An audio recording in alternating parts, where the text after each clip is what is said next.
Good morning, everyone. My name is Simon Tuttle. I came from Littleton. Of course, that's Massachusetts, but it was back in 1788, so I'm almost a local now.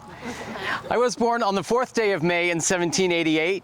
My parents, Simon P. Tuttle, and my mother, Hannah Sanderson. At just 4 years of age, my father passed away. He had only aged 24 years at the time of his death. That was in 1792.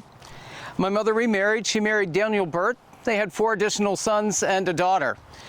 The first few were born down in Massachusetts along with me, but my youngest siblings were born in Franconia in 1802, 1803, and 1806. I'm glad we relocated.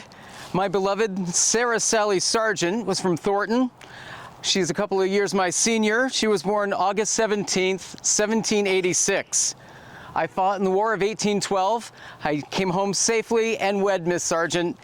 And we had two sons. Our firstborn in 1816 was John W.E., and a couple of years later, in 1818, Charles N.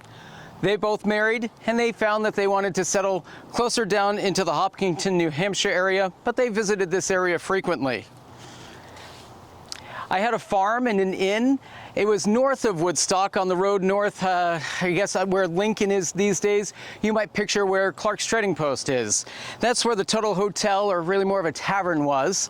It also was the stage stop. It was a great place for the stage to stop and rest the horses, water the horses before their trek into the Notch and farther north.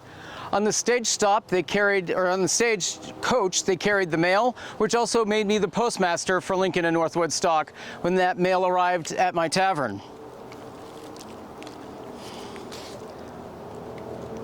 I was the first selectman in the town of Lincoln, and I also did a lot of work when the schools were consolidating into one school rather than all of the regional schools that we had.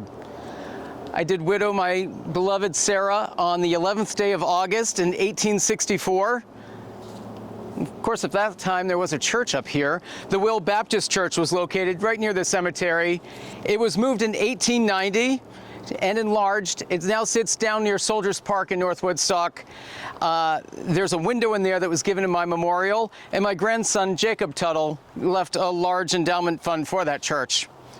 Back to my time of my death in 1864, according to the U.S. Census Bureau, there were but 72 men, women, and children living in the town of Lincoln.